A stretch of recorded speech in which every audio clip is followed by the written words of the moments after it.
প্রচারিত হলো এই ধর্ম যার যার বড় মা সবার, এটা কবে থেকে? এটা আমাদের যখন আমরা মন্দির তৈরি করেছি বা যখন পুজো ধরেছি তখন থেকেই আমাদের এটা হচ্ছে আমার এক দাদা, ওনার নাম সন্তু চক্রবর্তী। উনি একটুখানি এইসব ভাষা বাউল এসব নিয়ে থাকে।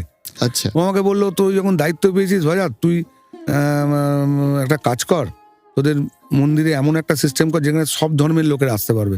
বললাম, তুমি তাহলে কিছু একটা আমাদের দাও যেটাকে নিয়ে আমরা করি, বড় মা লেখা থাকবে নিচে।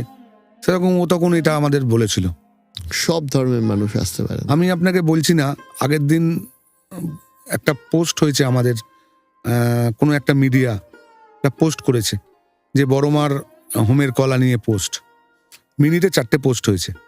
তার এগেনস্টে কিছু নৈহাটির মানুষ যে এত